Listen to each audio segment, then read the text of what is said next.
रामकृष्ण हरी मंडळी, तर आज आम्ही गेलो होतो कृष्णाई म्हणजे क्षीरसागर सरांच्या घराची वास्तुशांती होती आणि त्यांनी घराचं नाव कृष्णाई ठेवलं आणि आज त्यांच्या खूप सुंदर अशा पद्धतीने त्यांनी घर बांधलेलं आहे आणि त्यांच्याच वास्तुशांती आणि आम्ही सर्वजण गेलतो। इथं सर्व पाहुणे बिवणे होते आणि घरात एंटर केले मला सगळ्यात जास्त जी आवडलेली गोष्ट म्हणजे काय माहिती आहे का, विठ्ठलाचा आणि वारकऱ्याचा फोटो असा विना घेऊन लावलेला आहे आणि घरात एंट्री केले ते छान इतका सुंदर दिसतो ना, मला फार आवडलं। ते सगळ्यात जास्त गोष्ट मला ती आवडली आणि तो उत्तम पद्धतीने शास्त्रशुद्ध पद्धतीने त्यांनी पूजा मांडलेली होती। भटजी पुजारी त्यांनी छान उत्तम पद्धतीने पूजा साकार केलेली आहे आणि आता आपण चला घर पाहूया। आणि ते क्षीरसागर सरांच्या मोठ्या मुलीनं आणि दुसऱ्या मुलींनी ना मला सुंदर पद्धतीने त्यांचं घर दाखवलं।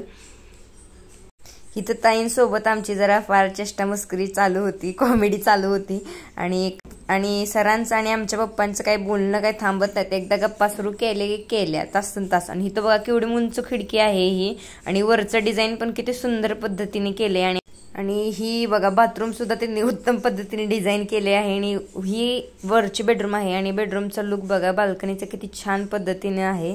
सर्व फर्निचर एक नंबर आहे, आपल्याला फार आवडलं आणि बाल्कनीमधनं किती छान दिसते view. Master bedroom, guest room, सर्व फर्निचर एक नंबर डिझाईन घराचं आहे आणि मला सगळ्यात भारी काय वाटलं माहिती आहे, घराच्या वरचं जी ओपन पेस एरिया आणि बाल्कनी आहे ना, वरून अख्खं मंगळवेढ्याचं व्ह्यू दिसते, इतकं छान आणि सुंदर दिसते ना सगळं लुक, मला ते फार आवडलं।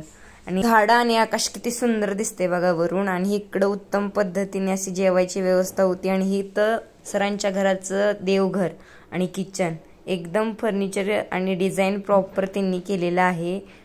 सर्व दाखवण्याच्या नादात किचन राहिलं, पण किचन उत्तम पद्धतीने त्यांनी डिझाईन केलेलं आहे आणि सर्व घर मला फार आवडलेलं आहे।